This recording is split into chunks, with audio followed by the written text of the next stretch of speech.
Boa tarde a todos e a todas. Boa tarde a todos os ouvintes da Vale FM, não é? A Vale 91.7. E boa tarde também para o pessoal que nos segue nas redes sociais, não é? Na mídia digital, não é isso, Bosco? E hoje aí temos aí a ausência do professor Moisés. O professor Moisés Américo foi dar uma passeada aí com a família e aí se justificou e disse que não poderia vir hoje. Mas aí estamos aqui com o Kaleber. Estamos aqui também com o nosso parceiro, nosso companheiro de programa, o João Bosco, e vamos fazer tranquilamente, não é, e passar uma mensagem da melhor forma possível para os ouvintes e os seguidores das redes sociais. E também a gente dá aí também o nosso boa tarde a todos os municípios aqui do estado de Pernambuco e a todos os municípios também do estado da Paraíba e os respectivos distritos desses municípios que escuta o programa, porque a rádio ela tem um alcance muito grande, não é isso, Bosco? Não é isso, Caleb? Tanto aqui nas cidades do estado de Pernambuco, também como em cidades da Paraíba. E hoje o nosso convidado que nos honra e que nos dá muita gratidão de recebê-lo é o Dr. Marcelo Diógenes. Dr. Marcelo Diógenes, ele vai bater um papo conosco com a temática no que se diz respeito ao direito público, né? O direito público é uma coisa extremamente importante, não é? Na sociedade, no contexto, no seio da sociedade, e é hoje com ele que nós vamos bater esse papo, não é? A respeito dessa temática que acabei de dizer. Então, o boa tarde do nosso amigo João Bosco. Boa tarde, meu querido Carlos. Boa tarde ao nosso amigo Caleb aí no controle de som. Boa tarde a todos os nossos queridos ouvintes dessa tarde da Rádio Vale FM 91,7. A todos aqueles que nos acompanham pela live do Facebook, pelas redes sociais. E também uma boa tarde especial para o nosso convidado de hoje, doutor Marcelo Diógenes. O seu boa tarde, doutor Marcelo, amigo e companheiro. Ele me chama de companheiro, viu? Ele não é PT não, mas ele me chama de companheiro e eu chamo ele também de companheiro. Muito bem, não tem problema. Pois não, Marcelo. Boa tarde, Carlos. Boa tarde, João Bosco. Boa tarde, Caleb. Boa tarde a todos os ouvintes da rádio.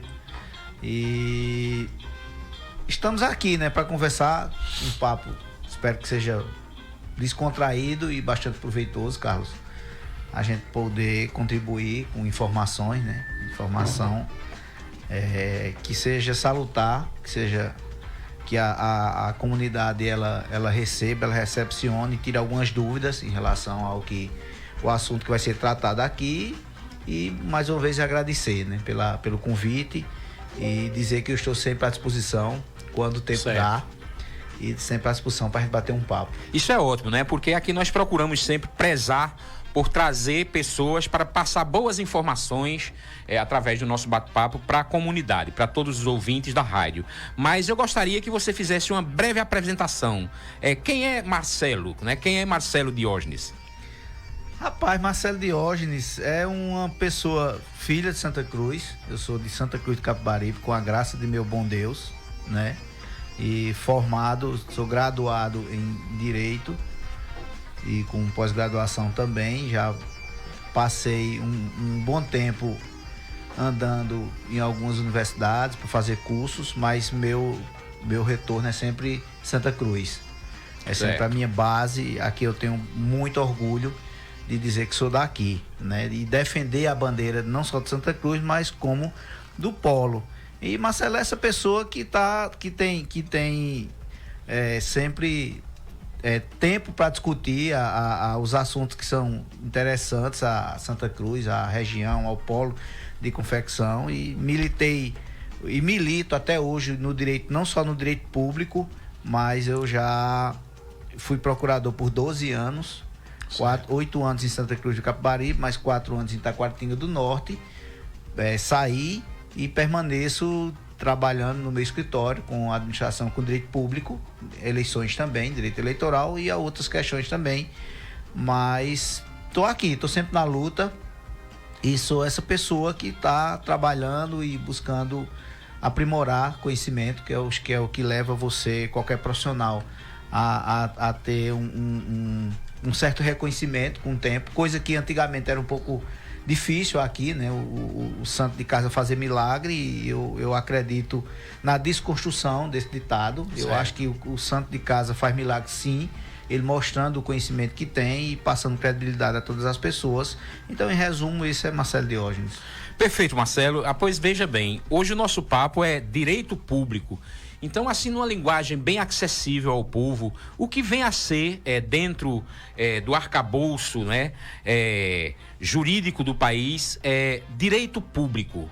Não é? Porque direito uma coisa e público é uma outra palavra. Então, como é que você poderia aí deixar aqui claro para nós e para todos os ouvintes e os seguidores das redes sociais, o que vem a ser direito público, qual a importância do direito público para a sociedade, para o Estado, para as relações entre Estado e sociedade, para relações entre o Estado enquanto representante do direito público, que tem as normas do direito público, e o direito privado, não é? E a sociedade do ponto de vista pessoa física, do ponto de vista pessoa jurídica privada.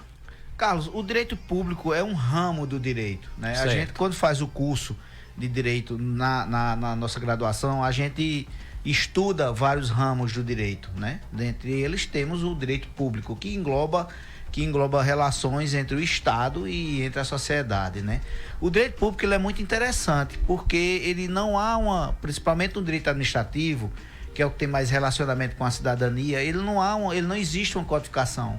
Como nós temos o Código Civil, por exemplo, que o Código Civil ele traz relação com o fazer, o ato de pessoas físicas e pessoas jurídicas. A gente costuma dizer que o direito civil ele estabelece regras do nascimento até a morte. Certo. Quando eu falo isso na prática, o direito civil ele regulamenta esse tipo. Por exemplo, o direito do nascituro, quando você nasce, você tem quais são os direitos e as obrigações e ao longo da vida até a sua morte, né? Que é o direito sucessório. O direito público ele é um pouco diferente, né? Principalmente no direito administrativo, porque dentro do direito público nós temos outros ramos, né? Mas o direito administrativo faz parte do direito público e ele não é codificado, ele não tem uma codificação como nós temos no Código Civil, né? Perfeito. Mas é uma questão que envolve principalmente o Estado com o cidadão, né? A relação entre o Estado e o cidadão que faz parte daquele Estado e que precisa de regra para uma boa convivência.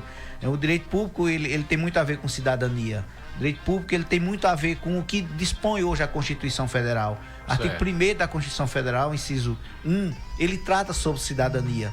Então é isso que o direito público pretende, propõe, e todas as pessoas que trabalham e que lidam com o direito público, ele tem tanto do gestor, que vai do primeiro escalão ao último escalão. Ele tem obrigações e responsabilidades. Sim, principalmente levar a cidadania à sociedade de maneira geral, né? Sem discriminação.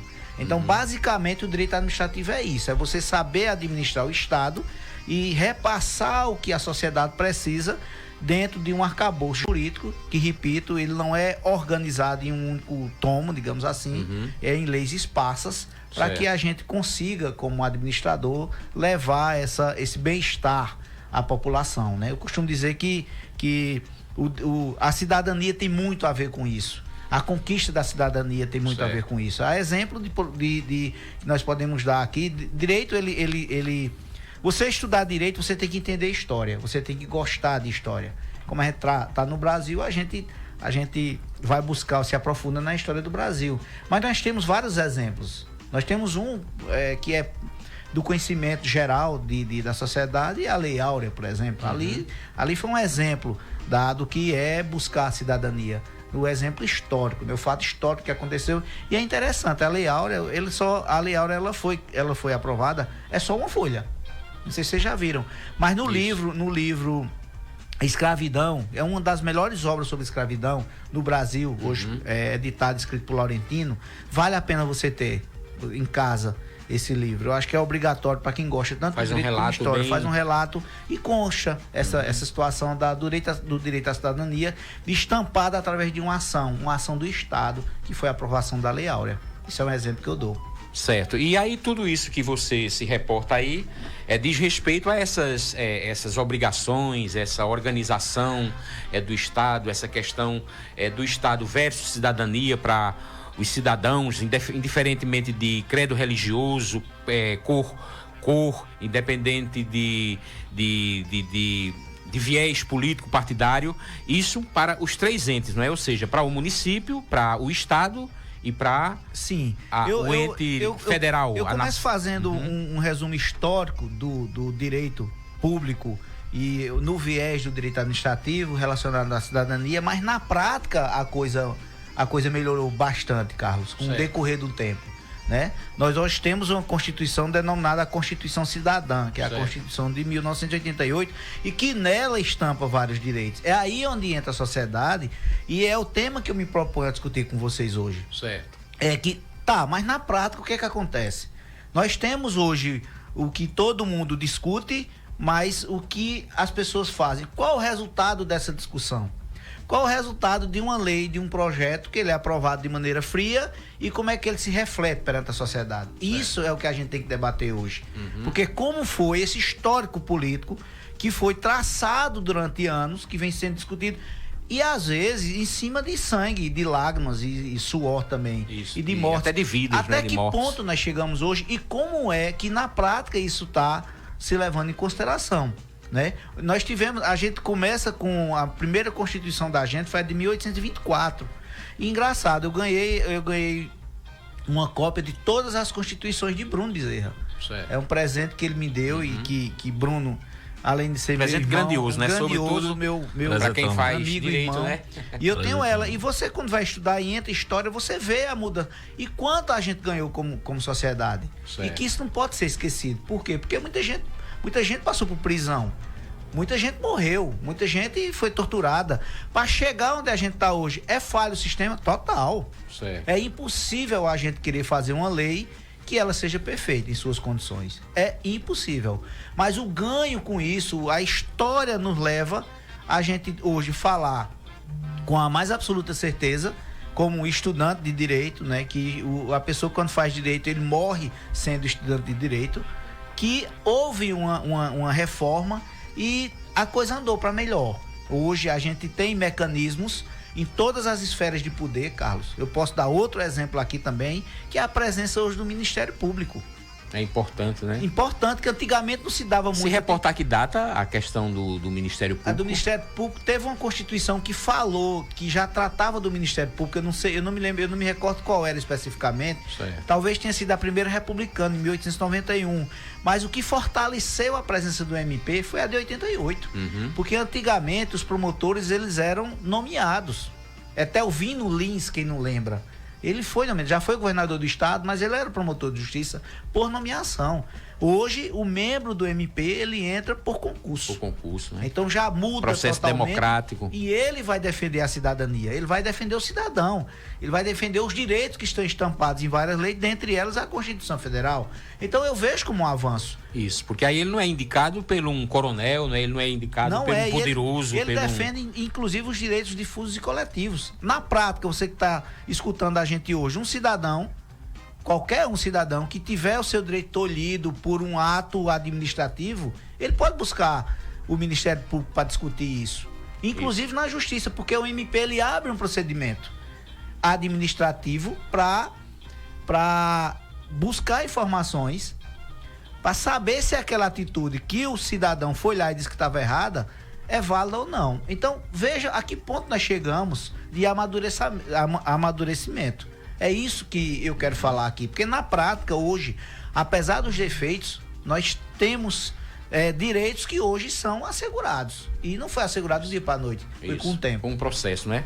E quando não cumpridos, né, o Ministério Público então exerce um papel fundamental. Não é por acaso que em nível de município, em nível de estado e em nível de governo federal, né, as pessoas, o cidadão, ou então as representações de classe, ou as organizações não governamentais, etc., sempre estão recorrendo nesse sentido.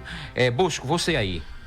Doutor Marcelo, a minha pergunta é relacionada a essa questão do direito público, ao mesmo tempo, de alguma forma, tem a ver com um direito, eu posso dizer assim, talvez eleitoral mesmo.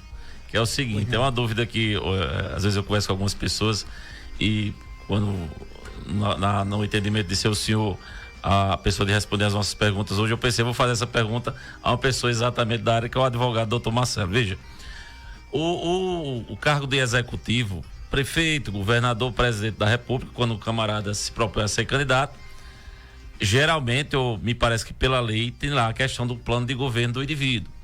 Então ele lança lá seu plano de governo.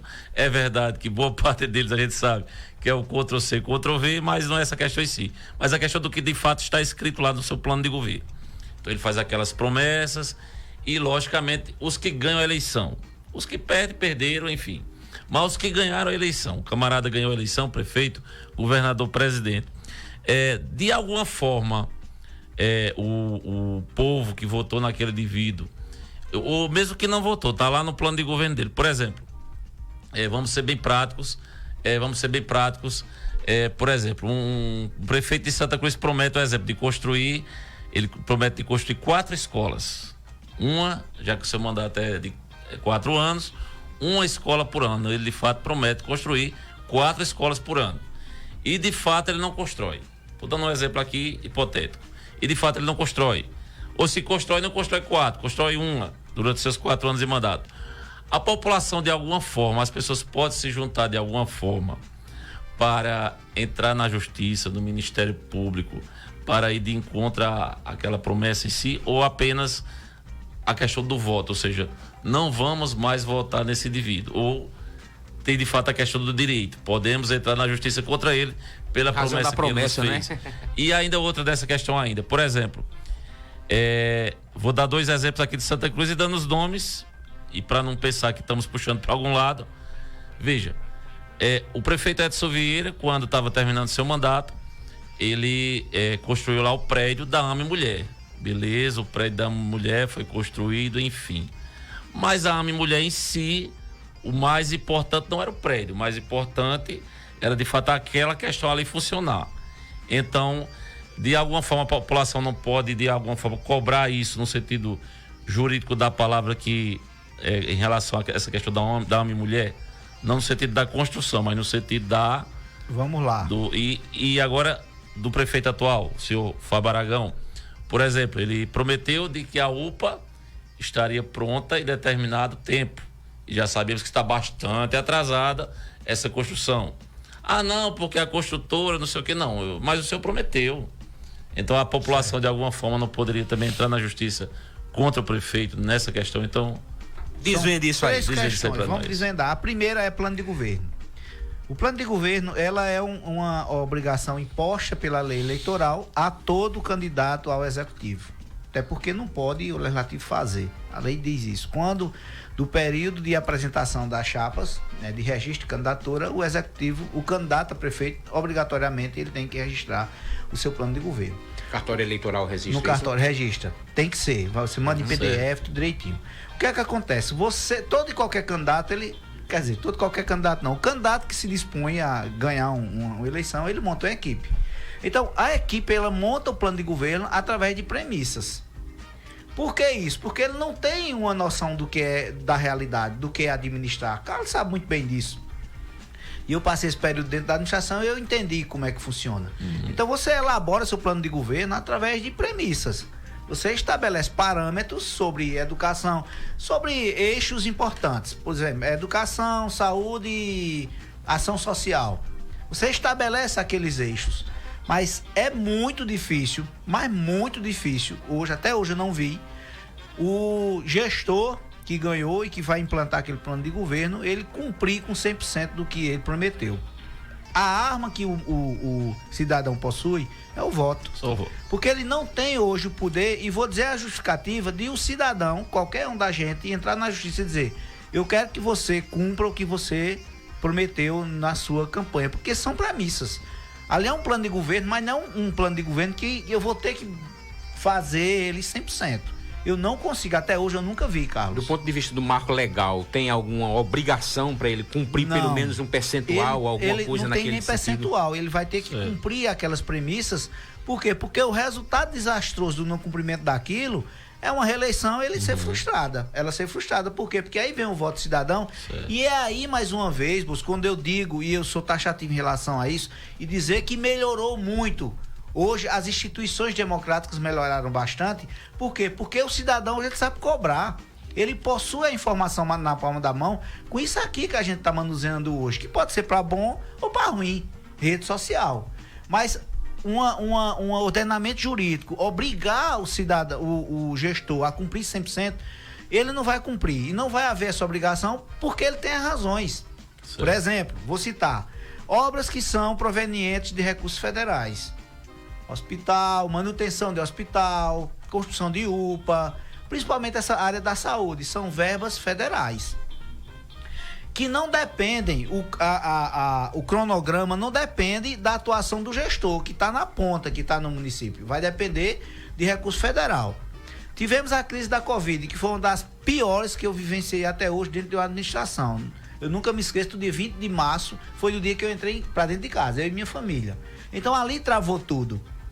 Os recursos que estavam destinados inicialmente para construções de hospitais ou de qualquer outra coisa ligada à saúde, eles foram todos retidos e direcionados para Covid.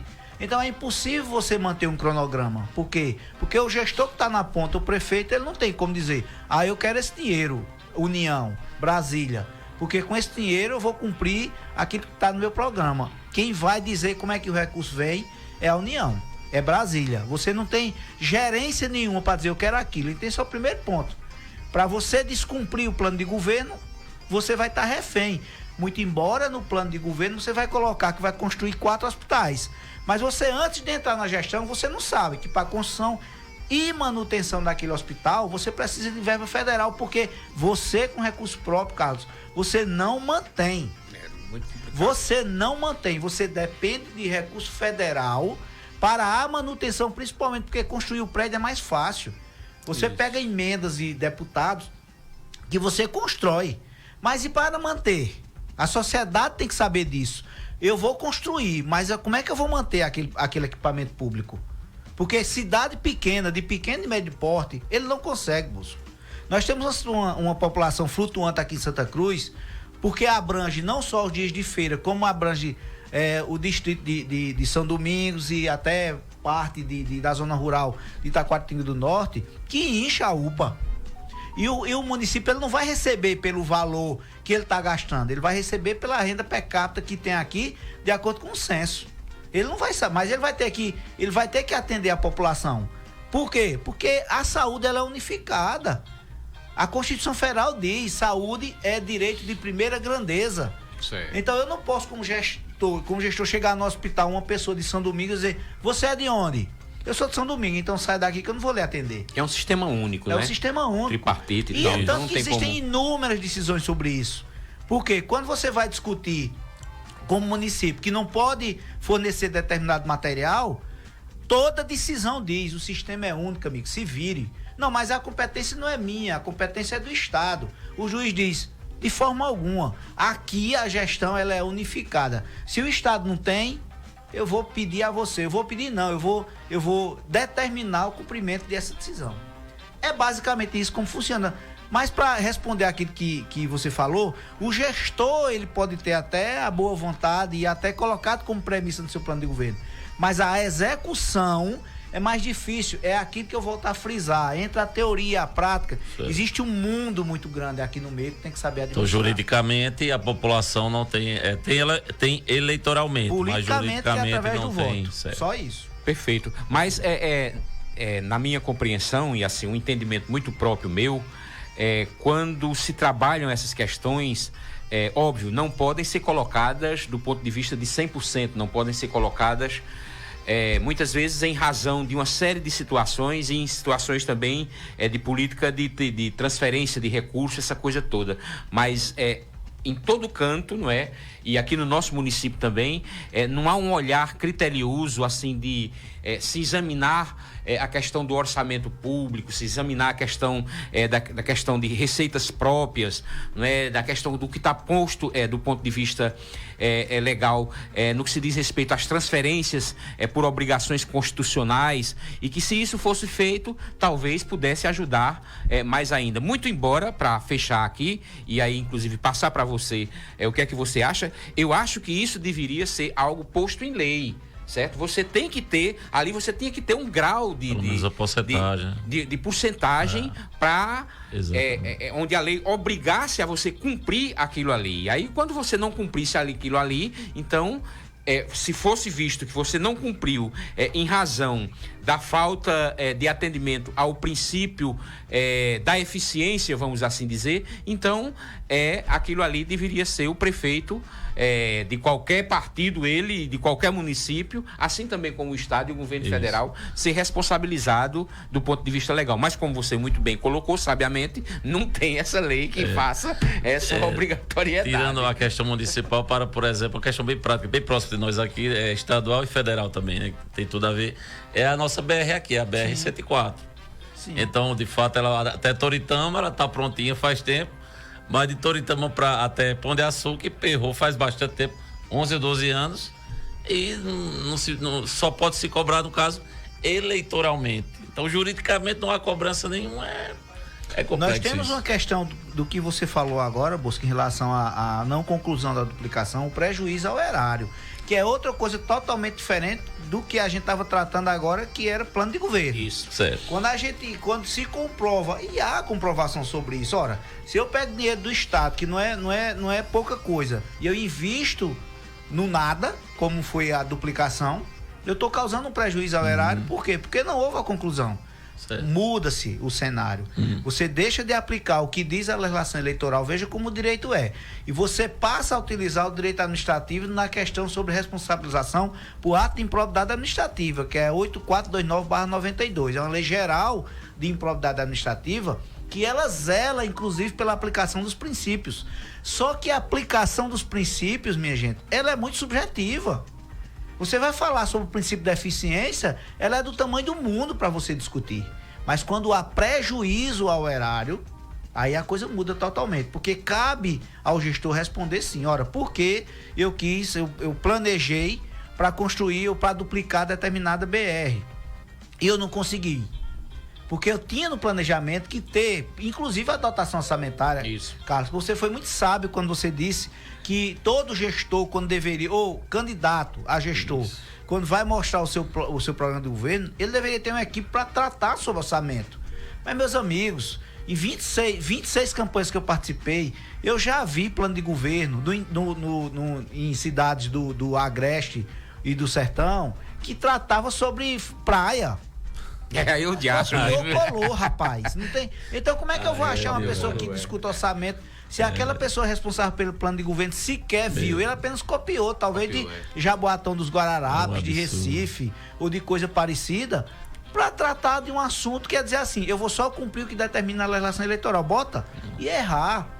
Então, são várias situações que a gente tem que analisar quando se depara com uma situação dessa. E isso é direito administrativo e é direito à cidadania, porque engloba várias situações, incluindo essa que vocês falaram agora. É difícil se pensar, porque entre a teoria e a prática, você tem que saber o que é que tem aqui dentro, até em que momento se chega para a gente discutir isso, e o principal, em que momento se chega para a gente aplicar. Mas existe a possibilidade, e eu vou repetir, a cidadania melhorou bastante, porque a gente pode discutir hoje aqui. Isso. Antigamente não se podia, sob pena de você sumir, por exemplo. E hoje não é mais possível. Nós temos a democracia, que é um ponto que não pode ser vilipendiado em hipótese alguma. E é isso que a gente defende. Certo. E a democracia é algo, não é, que não deve deixar de existir sobre aspecto nenhum, até porque a gente não conhece ditadura, seja ela de esquerda, seja ela de direita, ou seja ela de extrema esquerda ou extrema direita, que realmente tenha funcionado do ponto de vista de benefícios para a coletividade, do ponto de vista de cidadania e assim por diante, não é? Mas eu gostaria agora de te fazer a seguinte provocação, em nível geral, não é? Qual a importância, por exemplo, você disse que trabalhou como procurador. Aí, então, sem nos atermos o exercício do teu exercício como procurador do município de Santa Cruz e do município de Taquaritinga, mas qual a importância, dentro desse contexto, de uma perspectiva de cidadania, o papel do procurador do município? Carlos, ou do município, ou então, não só do município, mas procurador do Estado, procurador da União. Muita gente não dá o devido valor ao procurador. Procurador é um advogado público que ele defende os interesses do município, do Estado, da União e do Distrito Federal. Às vezes as pessoas e muitos gestores, eles confundem a figura do procurador como se fosse o procurador, o defensor dos interesses do gestor. Do prefeito, o do da governador, pessoa do e não do presidente. gestor. É diferente. Eu jamais quis fazer essa mistura, até porque Certo. não pode. Você tem que fazer a defesa dos interesses do município, do estado e por aí vai. E do gestor como figura pública. Então, a figura do procurador no município ela é tão importante que o Código de Processo Civil ele enumera somente o prefeito e o procurador como responsáveis pela parte processual de um município, dos entes federados. Por exemplo, na prática, aqui em Santa Cruz, quem poderia receber notificações sobre ações impetradas contra o município de Santa Cruz? Ou eu ou o prefeito na época. E hoje, o atual procurador-geral e o prefeito atual. Somente eles podem receber as notificações. E assim também em nível de estado e em nível de... Sim, agora a União em um patamar bem maior. Bem maior, né? E o Estado também. Infinitamente maior. Agora, o trabalho é esse que se faz, essa busca constante por soluções que envolvem os interesses, vou falar mais específico, do município. Mas qual é o trabalho? Todos os trabalhos que vão da reunião com os secretários para você dizer o que é que se trata, o que determinado posicionamento ou ação daquela secretaria, ela tem que seguir um caminho, a exemplo do cumprimento do artigo 37 da Constituição Federal. Na prática o procurador é quem resolve as questões jurídicas do município e orienta os agentes que conduzem a máquina administrativa a fazer um trabalho condizente com o bem público. Na prática é isso, é você responder, você ter reuniões com o magistrado, você ter reuniões com o Ministério Público, representando o município, para você dirimir as controvérsias que não são poucas, Carlos. Você tem um município, por exemplo, de Santa Cruz de Capibaribe, imagina Recife, com mais de 100 mil habitantes, com pessoas que têm problemas hoje com a educação, com a saúde, com a questão social. São menores que estão em condições precárias numa casa de acolhimento, que são professores que querem receber o piso e que não conseguem, que o entendimento é diferente do gestor, na saúde também não é diferente, é o carro que quebra, é o medicamento que falta. Isso quem vai fazer a gestão ou a discussão para a solução do problema inicialmente é o procurador, que ele vai trabalhar com as pessoas envolvidas em cada secretaria para dizer, o caminho é esse aqui, você vai ter que resolver. Ou respondendo administrativamente, através de uma conversa, ou judicialmente, com as ações que são impetradas pelo Ministério Público. Certo, então ficou bastante claro, não é, Bosco, essa questão do papel do procurador, porque a gente tem uma cultura, não é, histórica, onde ele inclusive colocou o Marcelo, de que muitas vezes essa cultura política faz com que se interprete e muitas vezes até que se force para que o procurador defenda aquilo que é de interesse do prefeito, do secretário, enfim, da máquina administrativa, quando na verdade o interesse tem que ser o interesse do ente federado, não é? E dentro do princípio da legalidade. Sim, né? é tanto que você tem que atender todo mundo. Eu tive um problema aqui nas questões de execuções fiscais. O Tribunal de Contas notificou a Procuradoria, em outras palavras, dizendo, ou você faz ou você é responsabilizado. Então a gente. Aí o cabra tem que fazer, né, rapaz? Você tem que fazer e fechar os E aí olhos os devedores, que são em sua grande maioria, os grandes, não é?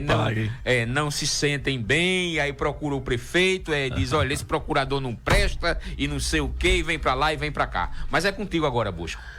O doutor Marcelo de hoje, duas perguntas também nessa questão aí. Uma é sobre o procurador-geral.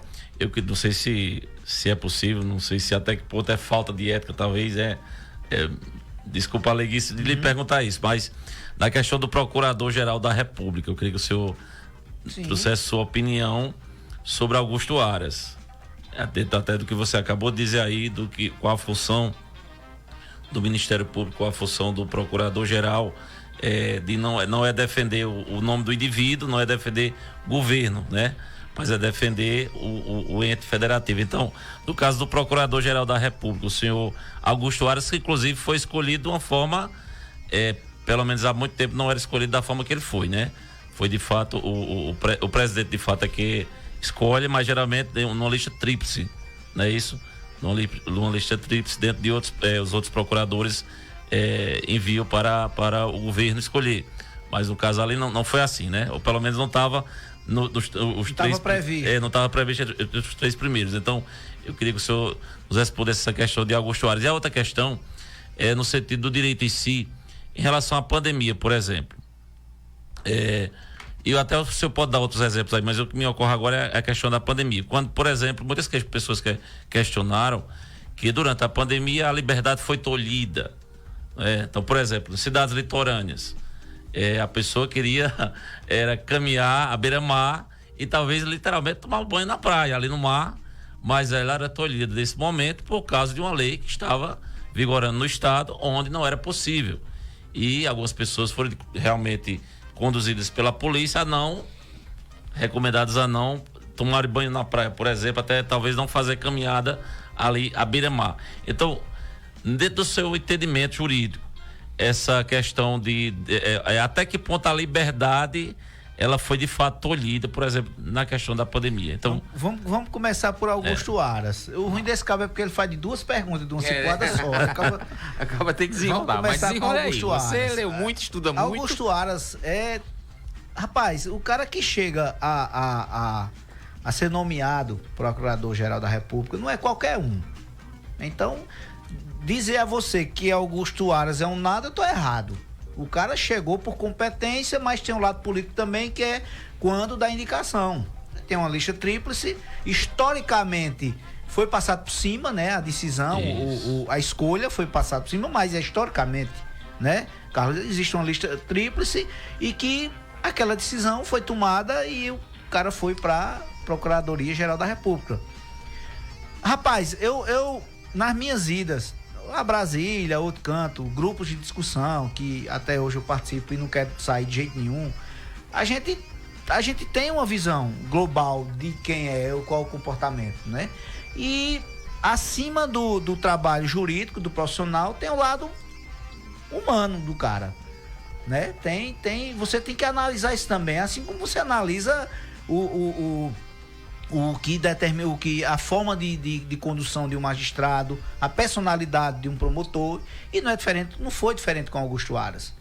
Eu confesso a você que eu já vi melhores que ele na condução dos trabalhos da Procuradoria-Geral. Eu tive um professor, tenho um professor, até hoje eu considero ele como meu professor, e ele é procurador da República e ele trabalhou na época de Dilma. Ele foi das pessoas que trabalhou lá como na Lava Jato. E ele mora em Recife, o cara é muito bom. O Wellington Cabral Saraiva, eu gosto muito dele, foi professor meu. E eu sempre achei o Wellington Cabral muito melhor. Mas na linha sucessória, o Wellington não estava no caminho, mas ele trabalhou. E eu sei do esforço e do trabalho desse cara, esse pernambucano, a quem eu tenho enorme satisfação em dizer que foi meu professor. Então, quanto a Augusto Aras, eu vejo que ele não conduziu o processo como deveria ser conduzido, ou melhor, como a lei determina que seja feita a condução. Ele vai pagar por isso? Vai. Como uma não recondução, vai ficar escanteado e por aí vai. São questões políticas também, que não fico pensando que o judiciário ele é indiferente a isso. Não é não, Carlos. Tem questões políticas dentro do Ministério Público, na escolha, porque você não vai só, você vai com um grupo. Então, a eleição, ela existe ali dentro também, como existe na OAB, Carlos. Recentemente nós tivemos uma questão da OAB eleitoral envolvendo milhões de reais. Tá, mas por que você quer ser candidato para gastar, falam, em R$1,5 milhão de reais para ser presidente da OAB? Porque tem questão política no meio. Então a condução de Aras naquele momento foi essa. Mas eu não era favorável ao time de Aras, daquela forma como ele conduziu o processo. Porque, repito, se eu que sou procurador, fui procurador, não sou mais, eu tinha o dever imposto por lei de defender os interesses do município. Por que ele não tem? A regra não pode ser desproporcional. E eu vejo que ele não conduziu de maneira correta. Não estou aqui querendo dizer que a nomeação dele, ou quem ele defendeu, ou deixou de defender, ou acusou, tá certo ou tá errado. Eu não toco nem nesse assunto, Carlos. O que eu vejo, e aí eu sou um crítico em relação a isso, é que a conduta dele, certo? Como Procurador-Geral da República, que deveria defender os interesses da União, eu discordo. Já vi pessoas maiores, ou pessoas que estiveram no mesmo cargo, fazer melhor. E tenho certeza que existem pessoas melhores hoje na PGF, na PGR, para conduzir um trabalho que seja condizente. Mas dizer a você, eu fechar os olhos e dizer que não tem política, eu vou estar mentindo. Política tem em tudo, tem em todo canto. E você é a favor da ideia de continuar essa questão então da lista tríplice, de fato, e o presidente escolher a partir dessa lista tríplice? Eu sou totalmente favorável, porque é assim. No TRE, por exemplo, uma colega minha, amiga não é, porque eu tenho poucos amigos, mas uma colega minha foi candidata à lista tríplice no TRE, ela perdeu. Eu acho muito democrático isso aqui. Eu tenho 3 opções. No caso aqui, quando é para o governador escolher, como ele escolheu o Tribunal de Contas, ele vai lá e diz, eu tenho uma lista aqui. Mas quem vai também, naquela lista tríplice, quem vai, ele vai com um valor político, um peso político muito grande, minha gente. Tu fica pensando, não, eu vou lá porque eu sou muito bom. Tu tem que ser muito bom na parte jurídica e política, porque senão você não entra. Isso é fato. É um jogo político, infelizmente. Ora, na OAB daqui tem briga, imagina em Brasília. Lógico. Vamos ao segundo questionamento, qual é mesmo? Os interesses são muito obscuros. A questão da liberdade, vamos dizer, a lei da liberdade individual, se ela não foi tolhida, o exemplo mais prático na pandemia que foi mais conhecido. A liberdade, ela não, muita gente pensa que a liberdade ela é ilimitada. Mas quando eu falo nessa liberdade ilimitada, que a Constituição prevê isso, eu estou abrangendo demais a situação. No caso específico da pandemia, existe uma limitação, porque eu estou falando de Estado. Então, quando o interesse da sociedade, ela deve prevalecer, que foi o caso da pandemia, a gente estava tratando de vidas, jamais o interesse individual ele pode se contrapor ao interesse geral, que foi o que aconteceu na pandemia, e eu fui favorável a isso. Mas aí vem a questão de interpretação, aí é onde eu entro. É o valor humano de quem está tratando a coisa, Carlos e Bosco. É quem você, o político que está, e a sua equipe, que está observando o cenário para interpretar o que diz uma lei, o que diz um decreto, porque o decreto é letra fria. Aqueles vários decretos que eu passei por todos eles, foram porque vários. eu estava na administração. Aqueles decretos, eles eram frios, eles tratavam de uma coisa, Carlos, totalmente, digamos, que não era absoluta, era uma coisa vaga. Eu legislava para geral. Eu não sabia qual era a situação de Santa Cruz do Capibaribe, por exemplo, que tem uma atividade econômica forte. Então, o decreto do governo do estado, em algumas situações, ele não se aplicava a Santa Cruz. Ora, Marcelo, mas você não está discutindo a questão do ir e vir? A questão do ir e vir. Mas algumas situações eu poderia regulamentar aqui sem que eu passasse por cima da regra geral. De tal forma que não prejudicasse, né, a questão. Exatamente, e foi o que aconteceu. Do desenvolvimento econômico. Foi o que aconteceu. Eu poderia, e o pensamento humano de quem está dentro, eu defendo demais isso. Eu acho que a gente não pode ser, qualquer gestor público, ele não pode ser uma máquina para dizer isso aqui e acabou. Eu não defendo isso. Eu defendo o valor humanizado do ato que você vai tomar e discutido. E eu lembro muito bem disso, Carlos, quando tivemos o problema aqui que para tudo, todo mundo se preocupou, inclusive eu me preocupei com a minha família, meu pai, minha mãe, todo mundo, e vamos fazer o quê?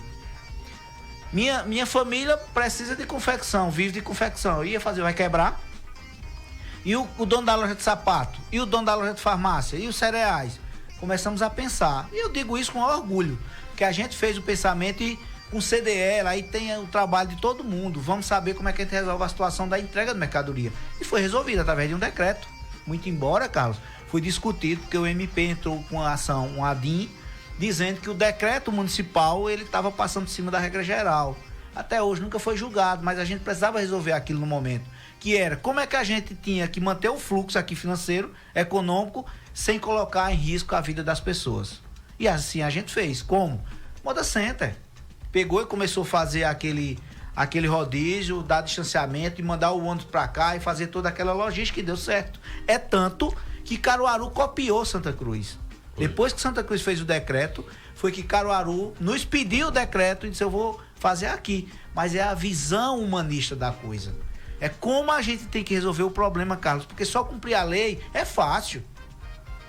Só cumprir ela, ver como ela está e o que está, onde está doendo, aí é onde entra a questão de realmente sensibilidade. É um pouco complicado, né? E a gente percebe também, ouvintes e seguidores das redes sociais, Marcelo, João Bosco, Caleb, de que dentro desse contexto é óbvio que essa questão haveria-se uma necessidade, houve-se uma necessidade de fazer restrições, e aí dentro desse contexto de fazer restrições não teve preocupação por parte dos entes públicos, não é, de minimizar a situação do povo do ponto de vista social, porque eu não sei se você pode assim dizer também alguma coisa nesse sentido. Em outros países, não é, houve assim uma ação do Estado nesse sentido para em razão da questão da pandemia, enquanto questão de saúde de ordem coletiva, etc.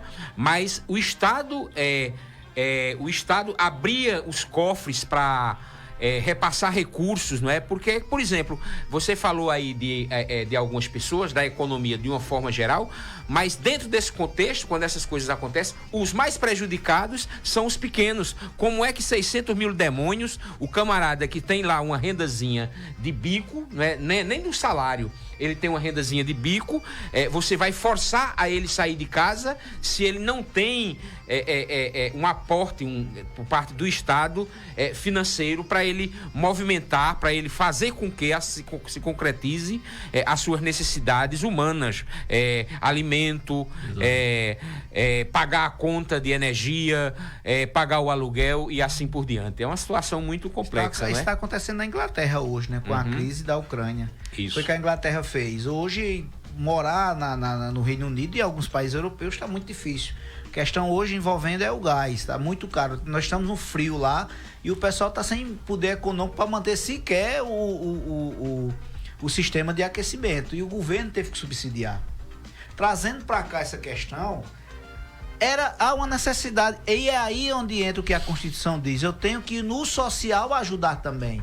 E o que aconteceu no Brasil todo, e venhamos e convenhamos, na época da pandemia, o governo federal ajudou bastante, minha gente. Entrou dinheiro nos municípios. Independente do governo, se foi Bolsonaro, Lula, Dilma ou quem quer que seja, para mim pouco importa, eu tô falando de gestão, tô falando de união, certo? Eu tô falando da obrigação do Estado. Entrou dinheiro. A forma como foi gerida é que muda, Carlos. Porque esse dinheiro não chegou pelo menos de forma razoavelmente satisfatória nas pessoas, né? Ou às vezes no chegou pequeno, no quando micro. Chegou aqui na base, o pessoal começou a comprar respirador que foi testado em porcos. Foi o caso da questão também quando houve aquelas cheias aqui na zona rural, na região, na zona da Mata Sul, Palmares, que a gente sabe, Palmares se acabou d'água. E depois chegou o escândalo que a Polícia Federal adentrou no perímetro do campo do Palácio das Princesas para prender o pessoal lá. Dinheiro veio, agora a forma de gerir é que talvez não tenha sido bem elaborada, mas eu repito, é onde entra. Foi criminosa essa forma, o amadurecimento da cidadania, porque você verdade, pode chegar, você pode inclusive conduzir uma denúncia e dizer, olha, eu não recebi, mais dinheiro tinha, mas é aí onde entra a questão social do Estado, minha gente. O Estado tem que fazer isso, porque no momento que a sociedade clama com a sua dor e pede, está acontecendo agora lá na região de São Paulo, São Sebastião, né? É hora do Estado intervir, agir, e não simplesmente chegar e dizer, é só uma gripezinha, isso vai passar não, meu amigo. Por quê? Porque o cidadão, eu não falo nem o cidadão comum, aquele que necessita, que depende do Estado, principalmente na área da saúde, ele clama. Clama, e muito. E a crítica vem, não, mas aí a gente não pode, a gente tem que ensinar a pessoa a pescar. Tá, mas eu tô com fome agora, meu amigo. Mas como se não tem nem o peixe, nem o anzol, nem o rio para pescar. Agora. Então, aí onde entra a coisa. E volta, o olhar sensorial da coisa, é você saber, olha, eu vou ter que ajudar fulano de tal, porque o bicho tá pegando agora na pandemia. Isso. Questão humanitária, né? Eu preciso resolver isso aqui, independente do que eu penso, mas eu não posso só pensar como gestor, porque eu tô gerindo um estado, não estou gerindo minha casa não. E diga-se lá, qualquer casa não, porque tem casa que a mulher manda mais do que o marido, como a minha, por exemplo. Então... Parece que essas casas se dão mais certo, viu, Bosco? Não sei se na tua então casa é assim também. Geralmente na casa do Caleb. Mas a mulher tem uma habilidade medonha para esse tipo de coisa. Futuramente, como a gente sabe, quando a coisa não dá certo e que aperta na maioria da população, o resultado vem no voto, minha gente. É simples a conta. É simples, né? Veja bem, Marcelo, quer fazer alguma intervenção, Bosco, em cima do que ele colocou? Não, pode ir. Só a participação aqui do nosso querido Moisés, né, que é participante sempre da mesa. Vixe Maria, tá Moisés América. Não mandei o link pra ele, mandou aqui, boa tarde a todos, né, tá no litoral, né, Moisés? Olha aí. E também tem um abraço aqui, está na escuta, o Coronel do PIF, nosso ilustre Coronel do PIF também está na escuta do programa. E também um abraço aqui da minha mãe, que também está... Dona Auxiliadora também está escutando o programa Vale Cidadania. Isso. Bosco foi à praia, mas voltou. Agora Moisés vai à praia e fica por lá. É acampando mesmo. Professor, meu amigo. Professor é assim. Mas é uma situação interessante esse nosso diálogo aqui, esse nosso bate-papo, porque deixa muito claro uma série de coisas, não é, para os ouvintes e para os seguidores nas redes sociais, né? Mas aí eu gostaria de te perguntar o seguinte, Marcelo. Nós temos aí uma Constituição bacana, uma Constituição cidadã, inclusive apelidada por Ulisses Guimarães, não é? Constituição Cidadã de 1988, e que garante uma série de direitos e que, a partir dessa série de direitos, a gente vê, como você muito bem coloca, que houve um processo evolutivo e ainda se está havendo um processo evolutivo com relação à questão de direitos, né? Do ponto de vista, sobre vários aspectos e do ponto de vista humanístico, né? Do ponto de vista humanitário. Mas a gente percebe que mesmo com esse arcabouço que se tem aí do ponto de vista de leis, né, a gente percebe que a sociedade ainda patina, ainda caduca muito, ainda é muito lenta, ainda não tem a compreensão dos seus direitos, como também não tem a compreensão dos seus deveres. E diante de tais circunstâncias, qual seria o seu aconselhamento para quando o Estado, seja ele a partir do ente municipal, seja ele a partir do ente estadual, do ente federal, através dos seus representantes, não é?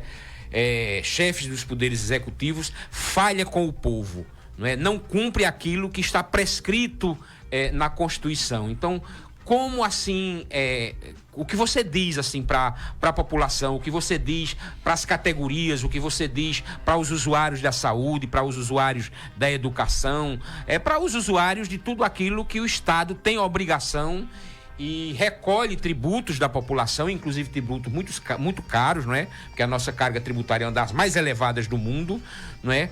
O que fazer? O que o cidadão fazer? O que a categoria fazer diante dessas circunstâncias? Face a questão de termos uma estrutura com o Ministério Público, que eu acho muito importante. O Ministério Público tem defeitos, promotores também têm seus defeitos, não são santinhos, mas também não são demônios, não é? Mas é muito importante, eu vejo com muito bons olhos a questão do Ministério Público na estrutura do tecido social brasileiro. Conhecimento é poder, né? Hoje, se você lê, vocês chegaram a ler Democracia em Pedaços, interessantíssimo. Aquela escritora judia, filósofa judia chamada Hannah Arendt. Isso.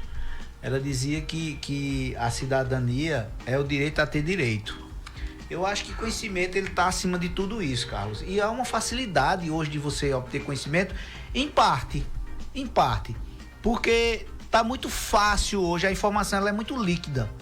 Né? Aquele Zygmunt Bauman, ele fala muito, né? Sobre a sociedade, a liquidez da sociedade. A informação ela chega numa velocidade extraordinária na mesa da gente. Isso. Mas ela se esvai também fácil. Então, muitas vezes, a informação que você tem instantaneamente, ela não é verdadeira. Mas tem um lado bom também de pesquisa. Eu costumo dizer em rodas de conversa ou em alguns debates que eu vou com o pessoal, e já fui convidado para participar de algumas coisas por aí afora. Um dia eu estava discutindo isso num debate que teve no Tribunal de Contas do Estado de Pernambuco. Eu fui convidado para ser um dos debatedores e fui. E eu estava dizendo que hoje existe uma certa facilidade de você adquirir conhecimento. Mas basta você querer, Carlos. muita gente se distrai hoje com o Instagram quando deveria estar buscando informação sobre um autor interessante. Pra gente que lida com o direito, essa informação ela tem que ser diária, ela tem que ser constante, porque senão você fica para trás. A única saída que eu vejo para o cidadão, para ele buscar a aplicação imediata ou a posterior daquilo que ele conquistou durante o tempo, é trazer a informação necessária e ir atrás dos canais que são canais de aplicação prática do regime democrático, como o Ministério Público, a Defensoria Pública, os advogados públicos, o advogado particular que tem que ganhar o seu também, e eu defendo muito isso. Então você tem os canais, hoje é muito mais... Meu amigo, você imagina Dr. Riva há 40 anos atrás para tentar fazer uma defesa de alguém. Ele tinha que ir para Recife, para livro 7. Era muita dificuldade, né? É complicado. Não sei se tu lembra da livro 7. Lembro sim. Imagine seu Lindolfo na época. Conversando com o Busca a respeito. Que para mim é um dos maiores expoentes sobre conhecimento que eu já tive o prazer de conviver e ter que buscar informação naquela época. Hoje está mais fácil. Depende de você. Mas muita gente, Carlos e Bosco, quer também um resultado imediato. E não é o imediatismo que leva você... Isso é uma prática, o estoicismo diz isso. É uma prática diária, você adquirir conhecimento e você chegar a um patamar de credibilidade. Ao contrário de muita gente hoje que posta aquilo que não é na rede social e muitas vezes ele ilude. Isso. Assim é com o cidadão também. Ele não pode se iludir, ele tem que buscar conhecimento, porque muita gente, às vezes, ele emprenha pelos ouvidos como um fake news. Isso acontece muito nas eleições. Você acha que tá o máximo, eu tô discutindo num grupo que não leva a nada aquele grupo, tua discussão dentro daquele grupo, tu acha que tu tá arrasando, aí tu tá fazendo mal, ou cometendo um crime. Por isso que eu digo, são dois viés essa informação que a gente tem, esse mundo, essas redes sociais, nós temos dois viés. Um é pelo conhecimento amplo que você acha, você busca, hoje você baixa livros que você não tinha nem noção. Muitas vezes o povo reclama das coisas, mas aí quando se ocupa nas redes sociais, quando se ocupa em fazer uma pesquisa no Google, é para fazer pesquisa sobre besteira, sobre coisa que não traz nenhum... que o Google tem um diferencial também, rapaz. Agora, tem muita gente, tem um advogado que é o advogado do Google, por exemplo. Eu começo já apertando a carne da minha profissão, Carlos. E não dá para ser assim. Então o conhecimento é uma constância para o cidadão permanente, e para né? o profissional, porque se você não faz isso, e aquela pessoa que não tem o costume de fazer isso, ela vai morrer assim, meu amigo. Ela vai morrer escutando, como a gente chama, besteira de um ou de outro, achando que aquilo é verdade. E não é por aí. O caminho, nós temos os canais. E hoje, isso é fruto de um amadurecimento do sistema democrático no Brasil. É fato. A gente não só está limitado hoje ao curso, ao conteúdo que está dentro da faculdade, não, amigo. O mundo é mais aberto, mas você tem que saber filtrar. Porque se você não souber filtrar, Carlos, você vai continuar... Sem embora o que não presta, somente. Né? Verdade. Perfeito. Nós já estamos aqui estourando ali o tempo, não é? Um minuto, rapaz, e o nosso querido Egídio Amorim, não é? Que vai aí fazer o seu programa, vai dar sequência à programação da rádio. Já está ali bem sentadinho, só esperando. Não é? Alguma colocação aí, Bosco, né? No nosso... Aí já... pré-encerramento. Só dizer realmente que pena que de fato já acabou, porque é um papo muito legal. Esse relógio está errado. Até uma sugestão, doutor, aqui no ar, uma sugestão para a questão do direito, da questão advocatícia. Eu acho que isso faz bem para a população. Não sei como poderia ser isso. Talvez um programa, não sei se tem em Santa Cruz, específico em Santa Cruz. Um programa numa rádio de Santa Cruz, para que vocês possam. Ótima ideia. Não necessariamente doutor Marcelo de hoje, mas tipo, poder trocar o advogado de. Não sei se diário o programa, se semanal. É muito interessante para abrir espaço para as pessoas fazerem perguntas sobre isso, porque é a forma de o direito chegar mais próximo da população. Tem então, não, infelizmente. É muito importante. Não tem não. Muito bom. Tem não. Mas é uma ideia para o senhor aí. É muito bom. Olha, e assim, o nosso ouvinte Bilson Dias, que mora ali no Neco Aragão, também mandou um abraço para todos da mesa, né? E da minha parte, que Deus abençoe a todos os ouvintes. e agradecemos então aí a presença do doutor Marcelo Diógenes. Isso, a gente quer mandar aí um abraço, não é, aqui pelo encerramento, por conta do horário, para todos os ouvintes, para todos os seguidores aí nas redes sociais, mandar um forte abraço para o Coroné do Pife. O Coroné do Pife, eu não costumava seguir, viu, Caleb, o programa, a programação do Coroné do Pife, aí descobri a programação dele, e é uma programação muito bacana, não é, assim também como é bacana as programações de cultura popular aqui dessa rádio e das demais, mas muito bacana e alcança muito. Rádio Santa Cruz FM, se não me falha a memória.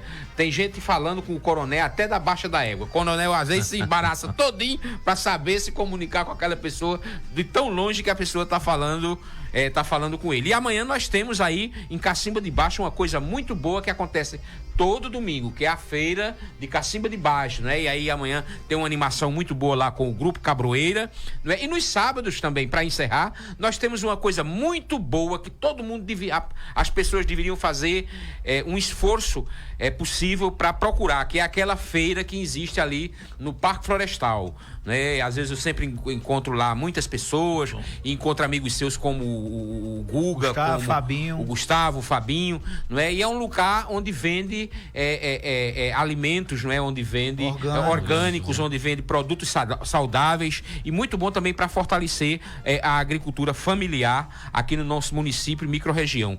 Eu agora pediria para você fazer suas considerações finais e a gente ir embora almoçar. Carlos, eu agradeço o convite.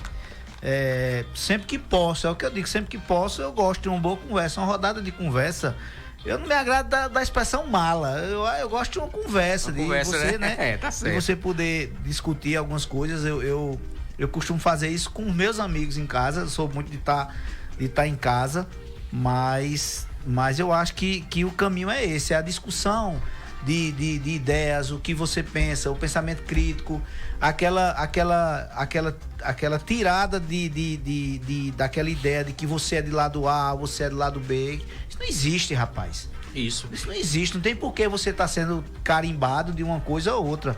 Que seja, até porque às vezes as pessoas precisam e sentem necessidade de ter um lado. Agora, que o seu lado que você tenha não esteja acima dos interesses da coletividade, sim, que acima dos direitos das pessoas, e que se aprenda a ter uma convivência de respeito. Afinal de contas, se a gente não tiver num grupo que a gente não possa discutir, agora você partir para agressão, ou físico até verbal, eu acho que não vale a pena, a gente encerra a conversa. Mas isso aqui é um bom instrumento. Rádio ainda é muito ouvido pelas pessoas. A gente inclusive falava ali há pouco, né, Busca? A importância da rádio. E a informação, ela tem que ser expandida mesmo, de forma correta, né? Que o conhecimento é como eu digo, conhecimento é força. Isso, e perfeito. A gente tem que dar continuidade a isso. Então, boa tarde mais uma vez a todos. Próximo sábado, pela graça e a misericórdia de Deus, estaremos aqui novamente.